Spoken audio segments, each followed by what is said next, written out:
Josh wanted to dive in a little bit on some of the details on the prescription drug changes that were in this bill.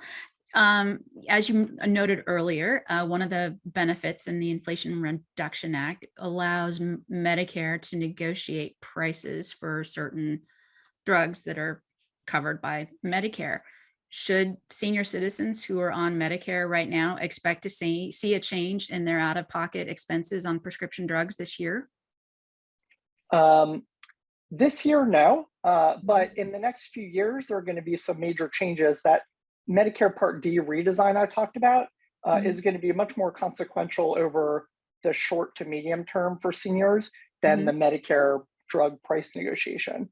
Mhm. That's because for the first time, there's going to be a cap of out-of-pocket expenses for seniors in Medicare Part D.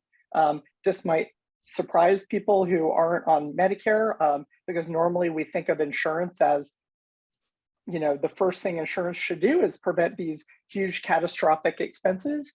But there are still parts of Medicare that don't have a cap on that. Part D was one of those.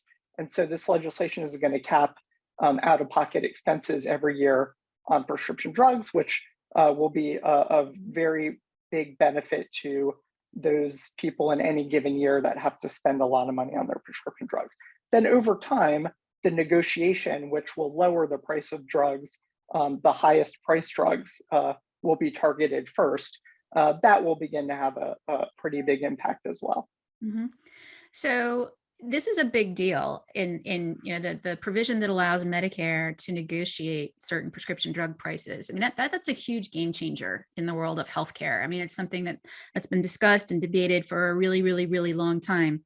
And of course, every time the government's tried to do this in the past, the prescription drug industry, big pharma, comes out with these ads saying, "Oh, it's going to hurt the development of new drugs to fight things like Alzheimer's and stuff." I mean, they scare people. Um, but you can't deny that, when you squeeze on a balloon, for example, it's going to pop out elsewhere. So what do you see as sort of the second order ramifications of this new prescription drug policy in Medicare? Well, I mean, I think over maybe even the next 20 years, um, there aren't going to be very dramatic changes in the business model of pharmaceutical companies because it takes a pretty long while for the policy to ramp up. And then even when the policy is in full effect and Medicare is regularly negotiating an additional 15 or 20 drugs a year, um, that that negotiation only takes place after drugs have been on the market for what we would normally consider the kind of patent exclusivity period. And Mhm. then the drug price can get ratcheted down. And those discounts happen in kind of a standard way. From 13 to 15 years, you get, a 20% discount. Beyond 15 years, you get a slightly larger discount. So I think it might actually bring more kind of stability to drug pricing.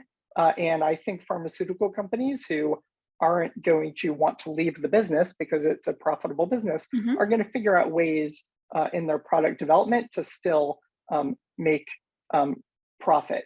Will it be the Wild West as it is now? No, but we have to look at both sides of the coin when we think about drug development.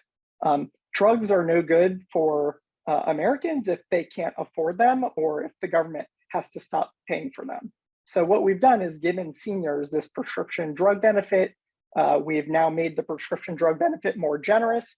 So there are more purchasers for these drugs, and yet we never bothered to deal with prices on the other end to make it a better bargain for the federal government. And I think that's what we've done here. I think they've struck a good balance. The Congressional Budget Office does not think this will impact new drugs.